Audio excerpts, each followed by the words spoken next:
Ministro, muito obrigado por ter vindo. Vou começar introduzindo com uma pergunta que remonta à sua trajetória. O senhor foi ministro das Relações Exteriores nos anos 90, sob o governo do Itamar Franco, quando os Estados Unidos eram presididos pelo Bill Clinton.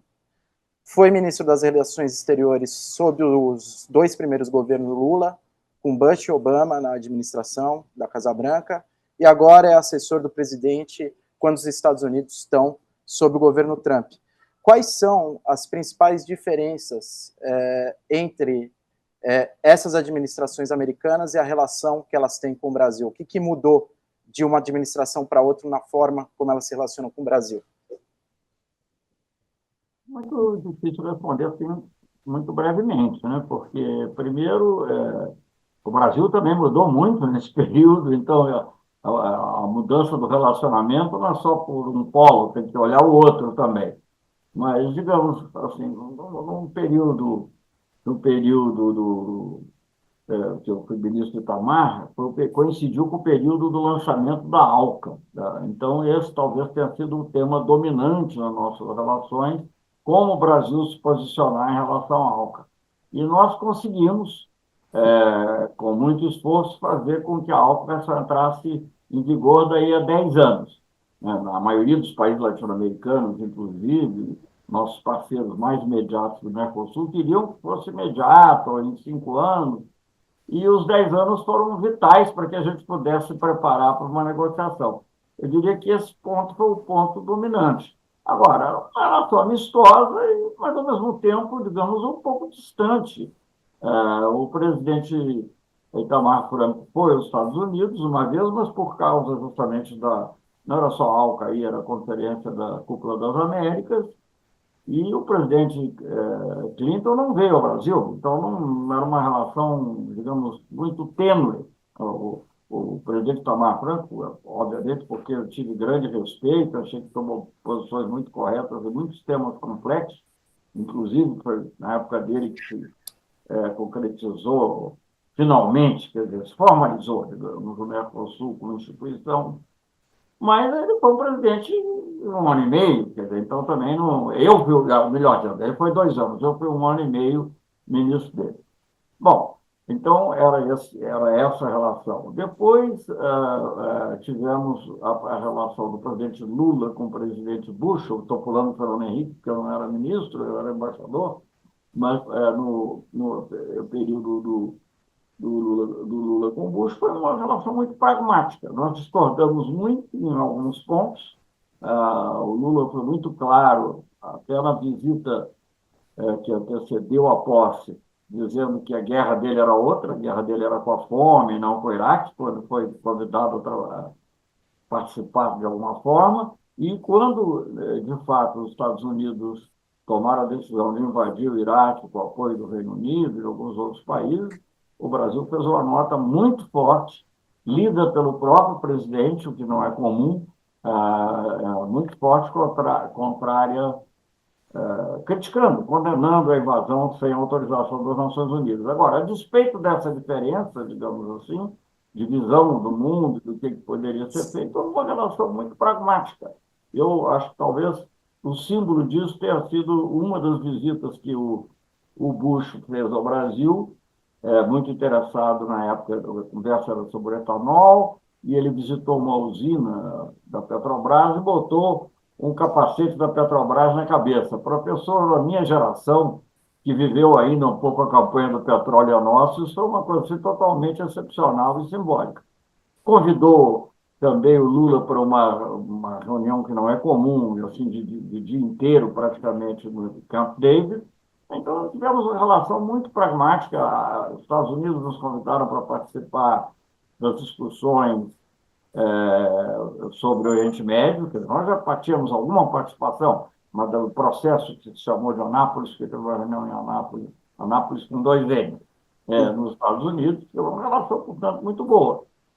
Com o Obama, eu acho que houve todas aquelas coisas públicas que o Obama falou, mas eu acho que a relação deu um pouco para trás, porque o Obama tinha uma atitude talvez um pouco paternalista em relação à região, E um ponto que nos aproximou muito, embora também tivéssemos diferença, mas que nos aproximou muito dos Estados Unidos, foi a discussão na Organização Mundial do Comércio sobre a rodada de Doha, no período Bush.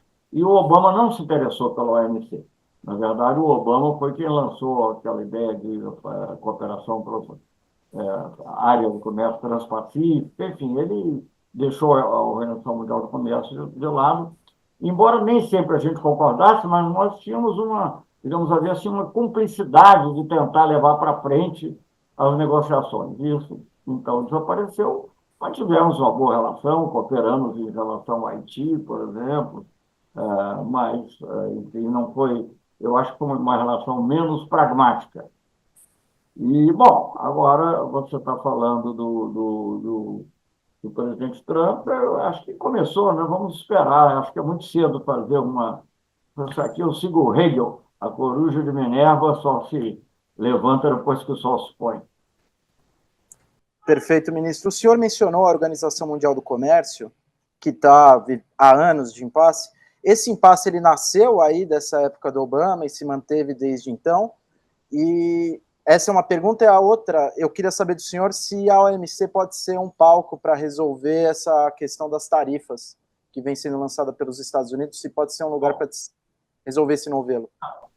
Olha, seria também justo dizer que foi na época do Obama, o impasse se deu antes, se deu numa reunião na época em que ainda era o Bush o presidente, agosto de 2008, mas o impasse é uma coisa complexa, eu não posso culpar, ninguém pode culpar um país ou um lado. Eu acho que os Estados Unidos, talvez que já estava em véspera de eleição, não pôs o empenho que poderia pôr, a Índia também tinha uma eleição muito importante, enfim, cada país tinha lá seus problemas.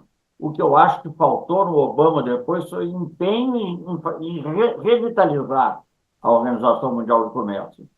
Digamos assim, partir para questões, para aproximações regionais e não globais. Eu acho que o problema que nós vivemos hoje é justamente decorrente, entre outros, quer dizer, nós não só não concluímos a rodada de Doha com tudo que a gente queria, inclusive, digamos, do nosso ponto de vista, a principal coisa era a eliminação dos subsídios agrícolas, mas não só isso, mas o sistema de solução de controvérsias é que ficou abalado, porque aquilo é uma pirâmide, né? Você tem os painéis, depois você tem o órgão de apelação, que toma as decisões finais, e o órgão de apelação já não funciona há algum tempo, porque não tem um número, e praticamente quem dificulta que isso ocorra são os Estados Unidos. Isso não mudou, aliás, durante o período Biden. Nós tivemos uma boa relação com o Biden sobre outros temas, trabalho, energia, até meio ambiente, de alguma maneira também, clima, mas na questão da OMC não houve evolução também, e eu não percebo evolução agora. Eu acho que a OMC, eu não quero aqui me antecipar coisas que ainda estão ocorrendo. O Brasil optou por um caminho de tentar negociar, como fez no passado com êxito. Os Estados Unidos deram uma cota, quer dizer, eles estipularam a barreira, mas eles ofereceram uma cota e, apesar disso, as exportações brasileiras continuaram bem. O Brasil se tornou o segundo maior exportador de aço para os Estados Unidos. Então, não sei ainda qual vai ser o resultado disso. Agora, eu acho que sim, dependendo do andamento, eu acho que nós teremos que recorrer à Organização Mundial do Comércio. Mesmo que isso não tenha um resultado legalmente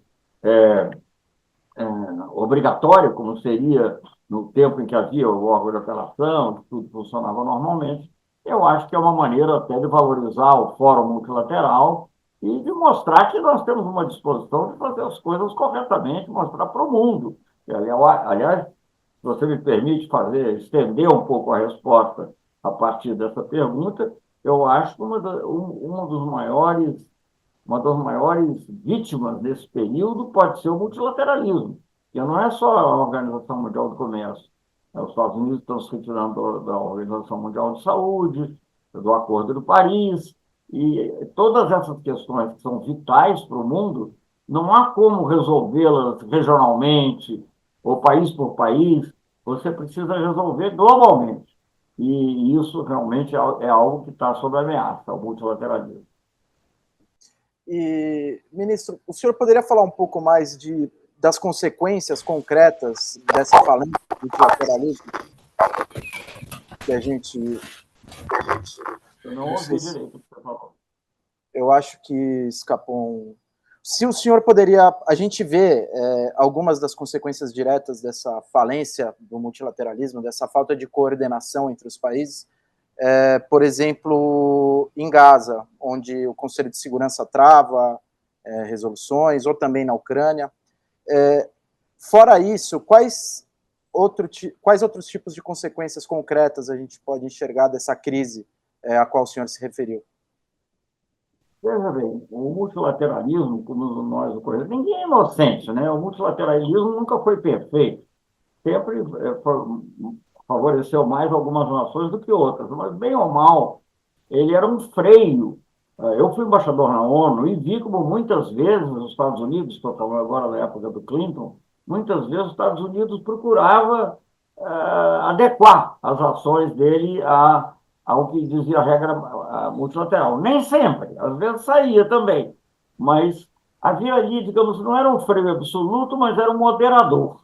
Era um moderador, havia uma busca. E em outros temas, que são de cooperação internacional, que vão do meio ambiente à saúde, passando, enfim, pelo trabalho, obviamente o sistema multilateral é absolutamente fundamental. Como é que você pode assumir uma norma sobre o clima se a maior economia do mundo...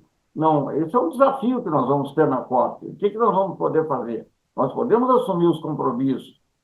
Esperamos que os países desenvolvidos também cumpram os seus compromissos, os demais países desenvolvidos, em matéria de financiamento, mas, evidentemente, que ser os Estados Unidos vai fazer falta. Os Estados Unidos farão falta. Então, tudo fica limitado. A mesma coisa com relação à saúde. As pandemias não respeitam fronteiras, nós vimos isso. Não adianta você dizer e ficar numa discussão estéril de saber onde é que ela começou. Ela começa em qualquer lugar e depois ela se espalha. Aliás, basta ler o livro do Camus, A Peste, né? Ela depois se espalha e você não tem como querer fazer uma cortina de ferro. Você pode fazer a cortina de ferro para outras coisas, mas a cortina de ferro para o vírus não pode. Então, de qualquer maneira, o multilateralismo é absolutamente essencial. Eu presidi uma pequena organização que chama UNITAID, que é uma organização internacional criada pelo Lula e pelo Chirac, né, no segundo mandato ali. E eu não sei se foi no primeiro ou no segundo. Acho que a ideia nasceu no primeiro mandato, foi concretizada no segundo. Não, a UNITAID, que é fundamental para dar acesso a medicamentos, né, no nosso caso, para aquisição, inclusive, aquisição e produção local de medicamentos genéricos,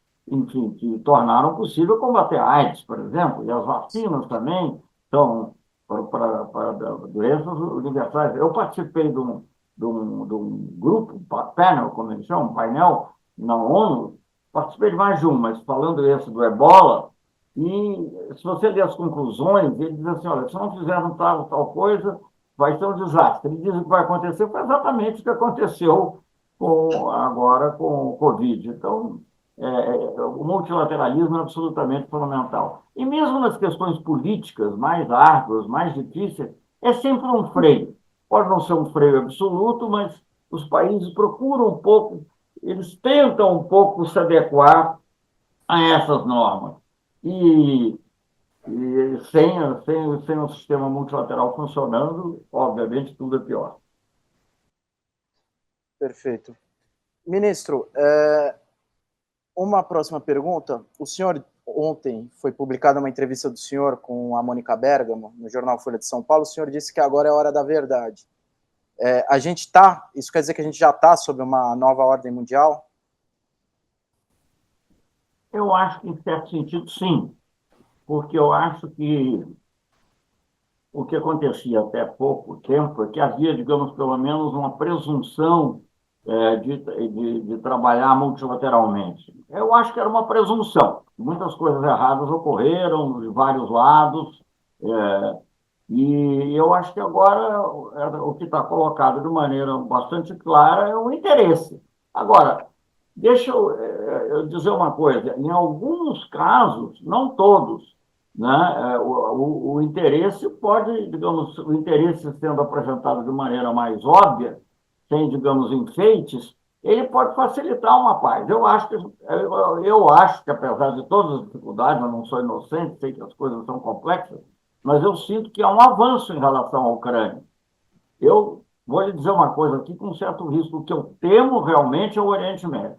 Eu acho que é terrível o que está ocorrendo na Palestina, é um genocídio, e veja bem, nós não somos contra o Estado de Israel, pelo contrário, o Brasil não só participou ativamente através do Oswaldo Aranha da criação, como nós participamos de todos os esforços de paz recentes, em que era possível participar. Eu fui a Israel 5 vezes, e fui à Palestina 5 vezes durante os 2 mandatos do Lula. O presidente Lula foi o primeiro presidente brasileiro a visitar Israel, né, e visitou o Museu do Holocausto. Nós temos é que são coisas diferentes. Uma coisa é o Estado de Israel, que deve viver em paz com seu vizinho palestino. Outra coisa é o que está ocorrendo com o atual governo, que isso todos os dias está se vendo, inclusive agora, apesar de ter havido esse cessar-fogo, há uma morte em números absurdos de civis, sobretudo mulheres e crianças. Agora, além do problema da Palestina, que eu acho que é o problema central de Israel com a Palestina, da maneira como está tratando, eu acho que há uma questão mais ampla que me deixa muito preocupado, e eu não sei bem como é a solução que pode vir, que é a questão também que envolve outros países da região. O Brasil, junto com a Turquia, em 2010, tentou um acordo sobre a questão nuclear iraniana. E hoje, você ouve falar da possibilidade de um novo acordo, até isso foi dito pelo presidente dos Estados Unidos, mas, ao mesmo tempo, você vê uma situação que inspira muito temor. Inspira muito temor, porque vem junto com ameaças, e você sabe, de repente, uma dessas ameaças, mesmo tendo sido dita para criar um poder de barganha, mas ela é levada a sério, acontece alguma coisa que passa do limite. Então, nós temos muito, presidente Lula, acho que também, temos muita preocupação com o Oriente Médio. Mas o central, o fulcro do problema no Oriente Médio é a questão da Palestina, a criação de um Estado palestino que possa viver em paz com Israel também, em fronteiras reconhecidas, mutuamente acordadas. Mas isso tudo envolve negociação. Você tem que substituir a lógica da violência pela lógica da negociação. Então, não é grave, não é tão grave que o país busque o seu interesse. O que é grave é a maneira como ele está buscando o seu interesse. E o senhor enxerga um espaço para negociação diplomática, principalmente agora com a administração Trump, que dobrou o apoio à política bélica de Israel?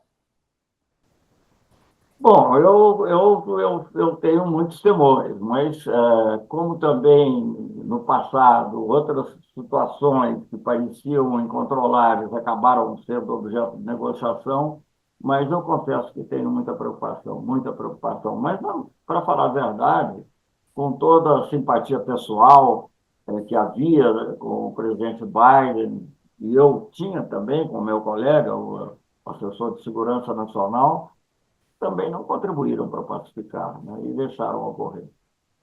Então, esse é um Perfeito. problema que o mundo enfrenta e se não resolver, aí sim você pode ter a raiz de uma guerra dificílima de controlar. Perfeito. Ministro, lembrando a todos que o chat aqui está aberto para perguntas, eu vou aproveitar uma pergunta que o Flávio mandou, que é a seguinte, e vou emendar com uma pergunta que eu tinha planejado para o senhor também. O Flávio pergunta, como o senhor interpreta a iniciativa da União Europeia ao aumentar o financiamento armamentista dos seus membros, sobretudo a Alemanha aumentando drasticamente seu orçamento militar?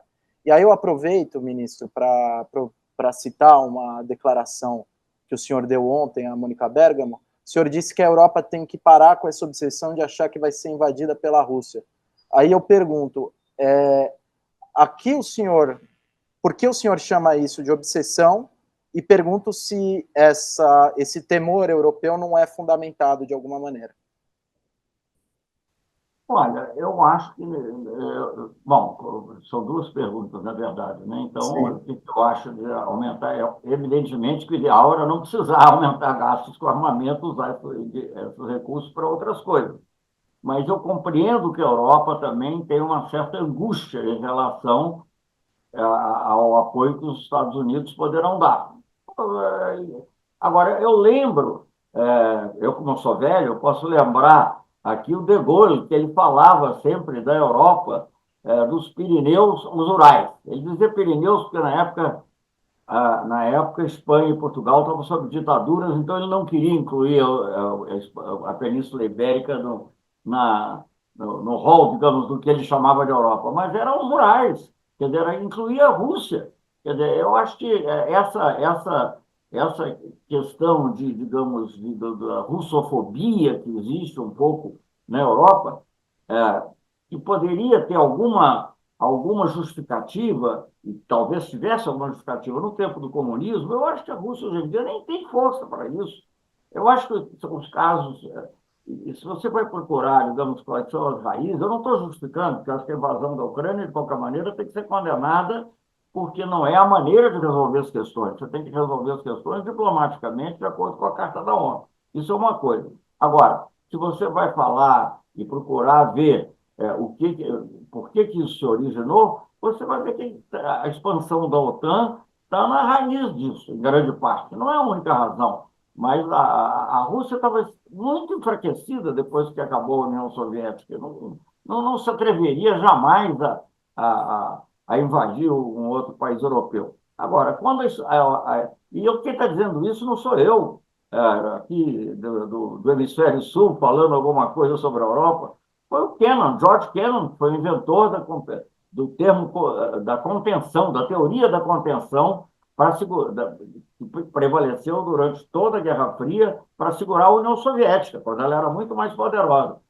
Quer dizer, então, era contenção. E ele, não, ele próprio, quando em 97, mais ou menos, quando começou a se pensar e a se efetivar a expansão da OTAN, ele falou, olha, eu acho que isso é muito perigoso. E naquela época não era em países da antiga União Soviética, era países do leste europeu. Você pode dizer que eram dominados pela União Soviética, mas não era a Rússia. Era a República Tcheca, Hungria, Polônia, né? Em 2004, em 2004 foi a primeira vez que se incorporaram países da antiga União Soviética, que são os países bálticos. Mas, curiosamente, eu era ministro, eu não vi uma grande reação da Rússia, uma ameaça de volta. No caso da Ucrânia, eu acho que há um perigo, ali era o caminho. Primeiro havia uma ligação maior, pelo menos de parte da Ucrânia, havia populações russas também na Ucrânia. Enfim, era uma questão mais delicada. Nada disso justifica, eu volto a dizer, a invasão. Mas daí a Europa ter medo de que a Rússia vai invadir a Europa, eu olho para a história. O que aconteceu foi o contrário. Eu cito sempre, e talvez os seus ouvintes aí já tenham me ouvido falar disso, mas eu vou repetir, o historiador inglês Arnold Toynbee, que não era nenhum marxista, não é o Hobsbawm, era o Arnold Toynbee, que era um grande historiador inglês. Logo no início da Guerra Fria, 51, 52, ele deu uma aula na BBC, que depois foi transcrita em livro, você pode obter isso escrito, chama-se A Rússia e o Ocidente, em que ele dizia o seguinte: quando a Rússia fala que tem preocupações de segurança em relação à Europa, ela tem um ponto, porque there is a point, quer dizer, porque desde a época dos Cavaleiros Teutônicos, passando pela Confederação Polaco, é,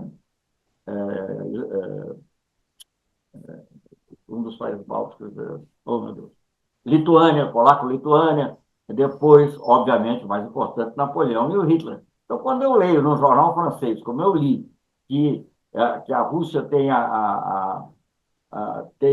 o expansionismo no seu DNA, eu fico espantado, porque eu digo, não foi Nicolau I que mandou lá, ou não foi o Alexandre que mandou as tropas, mandou depois, já na reação junto com os britânicos e com todo mundo, depois na derrota do Napoleão, mas foi a Rússia.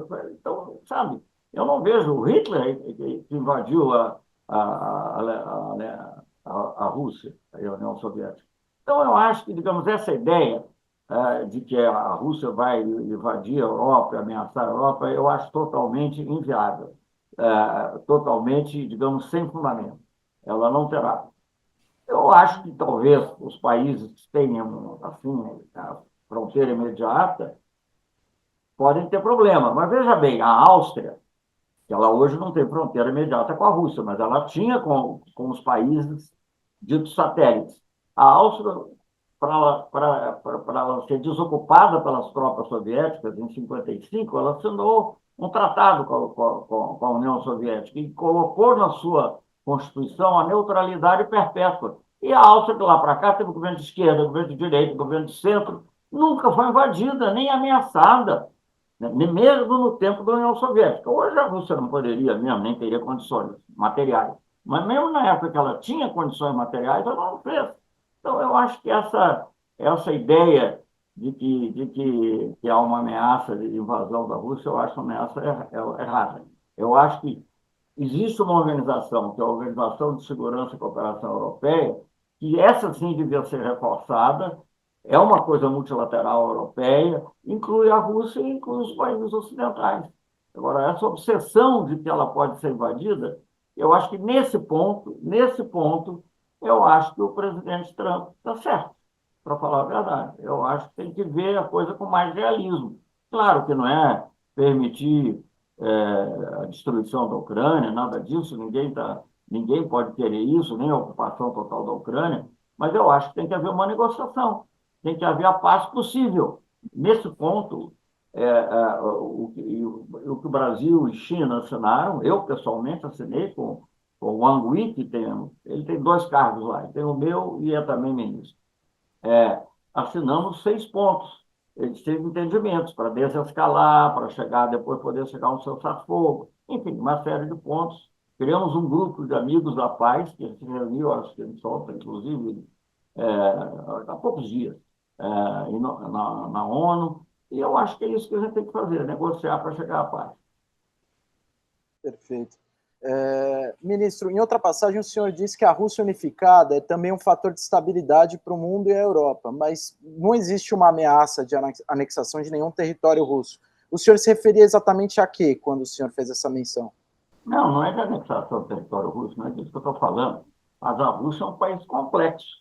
Mesmo depois que deixou de ser União Soviética, é um país multinacional, tem várias nacionalidades lá, tem várias etnias, vários grupos culturais. Então, a unidade da Rússia é fundamental para que haja, digamos assim, a unidade do que é a Rússia hoje é fundamental, que é muito menos do que foi a Rússia dos czares. As pessoas falam muito de expansionismo soviético, mas a União Soviética é mais ou menos o que era o Império Czarista já, não houve nenhuma. Então, a Rússia hoje é muito menos do que isso. Mas eu acho que dentro desses limites, e respeitando a neutralidade de alguns países, com garantias que se conseguir, eu não sei como podem ser essas garantias, quanto mais multilaterais elas forem, melhor, para que não esteja a interpretação de um único país. Perfeito. Ministro, agora pulando para um outro assunto, aqui no Nexo a gente publicou uma entrevista no fim de semana com o Paulo Abrão, que foi secretário da Comissão Interamericana de Direitos Humanos, e ele disse que essa licença que o deputado Eduardo Bolsonaro tirou para ficar nos Estados Unidos faz parte de um manual de desgaste de governos, que já foi feito por opositores a partir de Washington, de outros países como Bolívia, Venezuela, Cuba. Queria perguntar para o senhor se o senhor enxerga consequências diretas dessa licença do deputado e de possíveis articulações que ele venha a fazer? Olha, não sei o que ele vai fazer lá, não sei por que ele saiu, não sei o que. Obviamente, ele já se declarou várias vezes partidário e ligado, né, à organização conservadora da CEPAC. Eu acho que hoje em dia a grande ameaça que nós temos também, afora essas que nós já falamos, muito diretas, né, do crescimento da extrema-direita no mundo. Então, deixar que é curioso que antigamente que era o comunismo internacional. Hoje em dia isso não existe mais, não é nem cabimento falar nisso, mas sim existe uma extrema-direita internacional que está agindo na Alemanha, que está agindo com graus variáveis de sucesso. na Espanha, está agindo em vários lugares e também no Brasil. Então, obviamente que preocupa. Agora, se faz parte de um plano ou não, eu não sei, não tenho a mesma. Não sei se é porque eu estou no governo e isso torna a visão da gente assim necessariamente mais cautelosa. Eu não sei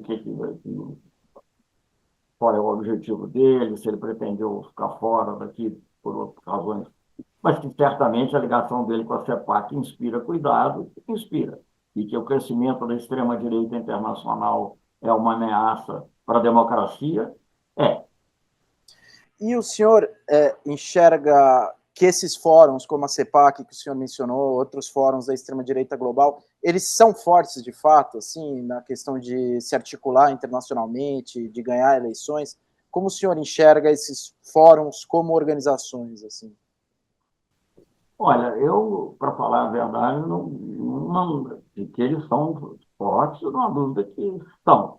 Se eles sozinhos ganham, se eles jogam com outros fatores, não sei, são questões complexas, né? Hoje em dia você tem também questionamentos, você falou do Paulo Abrão, grande defensor dos direitos humanos, e você vê uma inversão de valores, que é a extrema-direita querendo defender como liberdade de expressão qualquer coisa, mandar matar, mandar o que quiser fazer, e isso eu acho que é uma coisa muito perigosa. E o casamento dessa alta tecnologia com ideias de extrema-direita, isso eu acho muito perigoso para o mundo inteiro. E vejo que isso está tendo efeito. Eu estava na Alemanha, eh, fui à Conferência de Munique e logo em seguida houve a eleição e a extrema-direita teve 21% dos votos.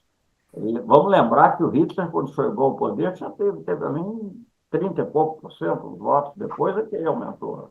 Então é muito perigoso, sim, e é um movimento mundial e temos que estar atentos a ele. Todas as democracias, o presidente Lula tem posto muita ênfase nisso, muita ênfase, apesar de haver até divergências sobre outros pontos, mas nós, juntamente com o Chile, juntamente com a Espanha, juntamente com a Colômbia, com outros países aqui, sobretudo da América do Sul, temos procurado botar muita ênfase na defesa da democracia.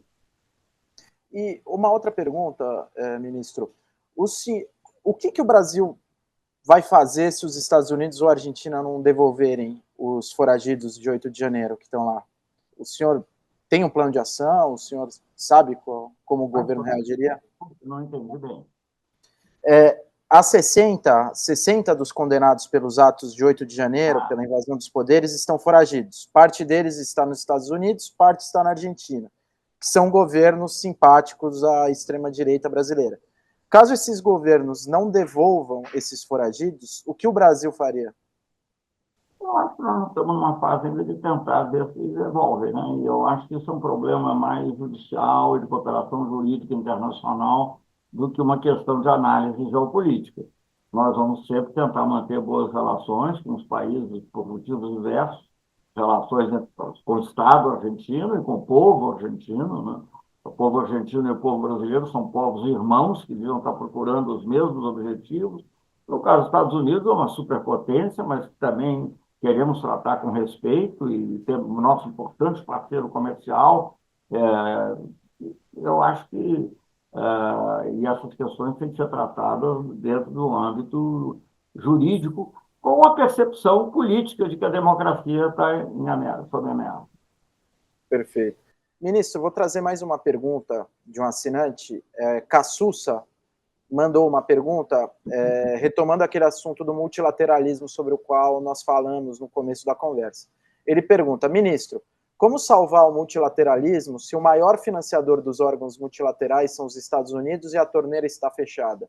China e União Europeia não parecem estar com esse apetite. Bom, primeiro que eles são maiores, mas já não são tão maiores assim quanto eram no passado, né? A contribuição proporcionalmente da China tem aumentado muito. Eu acho que a União Europeia poderia também aumentar e nós vamos ter que trabalhar com a realidade como ela é. Também os Estados Unidos ainda não ameaçaram, pelo menos, sair das Nações Unidas. Mas eu acho que, por exemplo, um dos temas fundamentais dos BRICS agora, nós podemos falar dos BRICS, depois eu posso fazer um outro comentário, mas, enfim, é muito importante ter um grupo de países em desenvolvimento, países do sul global, que estão procurando cooperar. em vários setores. Um deles é esse que você mencionou, da saúde, né, que eu acho que é fundamental. Claro que o dinheiro dos Estados Unidos faz falta, fará falta, mas a gente vai ter que contribuir de outras maneiras, também aumentando a nossa própria participação nesses fundos. Eu não sei, não posso resolver, não sou eu que tenho aqui a chave do cofre, nem a do Brasil, e nem o Brasil sozinho pode ajudar nisso, mas eu acho que é natural que países em desenvolvimento, países europeus comprometidos com a democracia e outros países, né, aumentem a sua contribuição nesse lado. Lamentamos não ter dos Estados Unidos, mas o que fazer?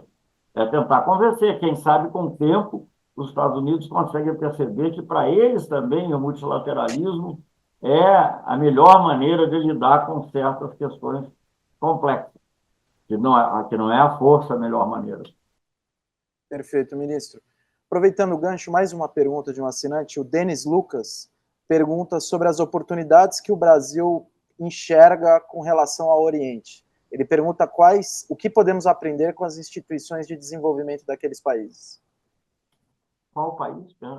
Com relação ao Oriente, países orientais, O China, Oriente é muito grande, gente. A gente olha daqui para lá e pode parecer que é tudo pertinho, mas não é. Por exemplo, Lula está agora numa viagem ao Japão, e do Japão ele vai ao Vietnã. E só a distância entre o Japão e o Vietnã são 10 horas de avião. Então, você falar do Oriente assim como se fosse uma coisa única, mas quem sabe, digamos assim, um certo gosto pela... E nem sempre foi assim também, mas há uma tradição de uma busca de harmonia em alguns países que eu acho que é algo positivo. Agora, também não vamos abrir mão de valores ocidentais importantes, né, como é o caso da liberdade de expressão, usada da maneira correta, né? Enfim, vamos fazer aqui a nossa mistura local. Como eu costumo dizer, o Brasil não é nem Oriente nem Ocidente, o Brasil é parte do Sul global. Então, nós temos a ganhar com um lado e com o outro, aproveitando o que tem de melhor cada um. Perfeito, ministro. Com relação à Venezuela, o Brasil ele não reconheceu as eleições de julho de 2024 porque não foram apresentadas as atas eleitorais e não há sinais de que essas atas vão ser apresentadas. O senhor sempre transitou sempre foi muito bem recebido na Venezuela, mas nas últimas manifestações do presidente Nicolás Maduro, ele chegou a chamar o senhor de mensageiro do imperialismo. Eu queria saber do senhor como estão as relações do Brasil com a Venezuela e como está esse impasse. Olha, não foi ele que me chamou de mensageiro do imperialismo, mas de qualquer maneira, alguém em posição de autoridade. Eu acho que, digamos assim, nós procuramos sempre contribuir, isso não é da agora, isso tem mais de 20 anos, ou 20 anos mais ou menos, mais até faz 20 anos, que nós criamos um grupo de amigos da Venezuela, na época do Chaves, para resolver um grande impasse que havia, o país estava à beira da guerra civil, e nós conseguimos fazer com que se realizasse algo que estava previsto na Constituição venezuelana, que era o referendo revocatório. E fizemos isso, inclusive, com observação da OEA. E com um acordo, tanto no grupo de amigos, nós tínhamos o Brasil, obviamente, foi quem criou o grupo, mas tínhamos Estados Unidos, tínhamos, enfim, países com mais variadas perspectivas ideológicas. Eu acho que é preciso voltar a esse pragmatismo. O que eu acho que há muita coisa que a gente pode ou não estar de acordo, não veio ao caso. Nós temos que manter uma relação de Estado com a Venezuela, porque a Venezuela é nosso vizinho, tem refugiados no Brasil, há interesses econômicos potenciais ou reais com a Venezuela. Agora, é também necessário um certo pragmatismo. Do ponto de vista da própria Venezuela, eu acho que o presidente Chávez entendeu isso na ocasião, era preciso ela se inserir no mundo. Não basta você ter relação só com aquelas com que você concorda. E isso, creio eu, o levou a fazer o referendo revocatório, com observação internacional, etc. Eu acho que esse é o caminho. Vai ocorrer de uma vez? Não, não vai. Mas, por exemplo, em breve está marcada já a eleição para governadores e a eleição parlamentar. Seria muito bom que essas eleições corressem de maneira positiva, até com algum tipo de observação internacional, como ocorreu com as eleições locais há 3 anos atrás, uma coisa assim, que a União Europeia participou. Agora, isso é um processo evolutivo, nós não podemos ditar nada, Nós não vamos acabar com o nosso relacionamento com a Venezuela, porque eu digo, é um vizinho, não há. Foi-se o tempo da Rainha Vitória que ela podia dizer que quando a Bolívia não pagou uma dívida para tirar a Bolívia do mapa. Nós não podemos tirar ninguém do mapa, nem tirar da nossa realidade geográfica. Então, nós temos que ter uma relação normal, tão próxima quanto possível. Agora, gostaríamos de ver a Venezuela pacificada. Eu acho que também não resulta querer forçar uma situação que não corresponde à realidade. Infelizmente, o que eu vejo na Venezuela é uma divisão muito grande e uma intolerância muito grande. E eu acho que isso que era preciso superar. Mas isso depende também da ação de outros. Vou lhe dizer uma coisa que não funciona são sanções. As sanções só fortalecem. Cuba está há mais de 60 anos sob sanções. Eu não vou fazer um julgamento sobre o regime de Cuba, mas que conseguiram mudar o regime? Não.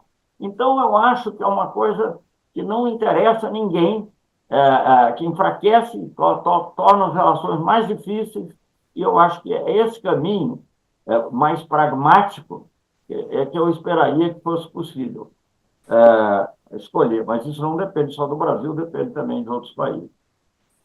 Ministro, a gente já está se encaminhando para o final, mas eu queria ouvir o senhor um pouco sobre as tarifas que vêm sendo aplicadas pelo presidente Trump. Em fevereiro, o presidente Lula chegou a dizer que aplicaria a reciprocidade caso tarifas fossem aplicadas ao Brasil. Já estão valendo tarifas sobre o aço, de forma geral, no que entra o aço brasileiro, e por ser uma tarifa geral, essa foi a justificativa para a gente não aplicar tarifas sobre os Estados Unidos. Mas eu queria saber do senhor como o governo está se preparando para responder em caso de tarifas específicas direcionadas a nós, e se a gente tem algo a adaptar em relação às respostas do Canadá, que tem sido tarifas retaliatórias, ou em relação às respostas que o México vem dando, que o México está conseguindo contornar a vigência dessas tarifas por meio de negociações. A presidente Cláudia Sheinbaum tem aderido a esse caminho. Eu queria saber como o Brasil está se preparando diante da iminência de mais tarifas.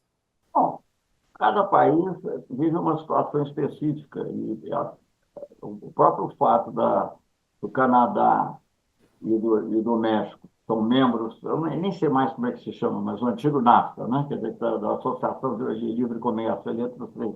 O fato de cada um ter escolhido um caminho diferente mostra que a questão é complexa. É complexa. Obviamente, nós temos que ver também os produtores brasileiros, qual é uma solução que seja aceitável para eles, que não resulte numa coisa pior, mas também não vamos aceitar uma coisa totalmente arbitrária.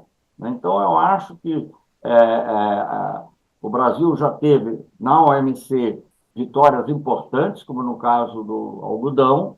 Pudemos, inclusive, recorrer a retaliações autorizadas. A OMC não se chama de retaliação, mas retiradas de concessões importantes, em temas importantes, e nós vamos, quer dizer, o Brasil tem capacidade de reagir se for necessário. Mas já que estamos ainda na fase da negociação, eu não vou ficar antecipando outras respostas, porque isso apenas criaria um clima mais difícil para a negociação. Ok, ministro, para finalizar, queria ouvir do senhor, o presidente Lula ele teve uma agenda de viagens intensa no primeiro ano do terceiro mandato para recuperar a imagem internacional do Brasil. Qual que é o principal objetivo da agenda externa do país agora, nesse segundo mandato? Nessa segunda metade do terceiro mandato? Olha, bom, a agenda externa ela não se faz só no exterior, né? Ela se faz no Brasil também. Nós realizamos o G20 no Brasil, vamos realizar o BRICS no Brasil, já estamos realizando, na verdade, o BRICS, são 20 reuniões ministeriais, vamos realizar a COP 30 no Brasil. E ele também está fazendo viagem agora, está indo uma viagem ao Japão. Então, o Japão e Vietnã. Então, nós temos que diversificar nossas relações internacionais, que o maior seguro que a gente tem contra, digamos, uma ação contrária aos nossos interesses é justamente a gente ter relações diversificadas. A gente não depender de um único país, não depender de uma única potência. E eu acho que essa é, digamos, a nossa estratégia. O Brasil dá muita importância aos BRICS e você não me perguntou, mas eu vou responder a você, uma das razões pelas quais nós damos importância aos BRICS é para fortalecer o G20, porque senão volta tudo a ser o que era, os países desenvolvidos resolvendo tudo no G7 e depois impondo a solução aos demais. Agora não é mais assim, já tem que discutir no G20, então as questões são mais complexas. Agora, com relação aos Estados Unidos, é uma situação muito peculiar no momento que os melhores amigos ou sócios mais próximos dos Estados Unidos estão lá, estão numa situação difícil. Vamos tentar levar de uma maneira que eles entendam que não é do interesse deles uma briga, até porque em outros casos, eu não estou dizendo que isso justifica, mas no caso do Brasil, um argumento que é apresentado de modo geral, mas que não se aplica ao Brasil, que é o fato que eles têm superávit, é um dos poucos países grandes com o qual os Estados Unidos têm um grande superávit. Então, não se coloca essa questão mesmo da reciprocidade, só se colocaria ao contrário, o Brasil fazendo o que nós não vamos fazer, porque nós vemos a reciprocidade dentro de um plano global, envolvendo o conjunto do sistema multilateral. Eu agradeço muito a sua presença. Em nome dos assinantes do Nexo, agradeço essa conversa que a gente teve. Muito obrigado. Obrigado a você pela paciência. Obrigado, ministro.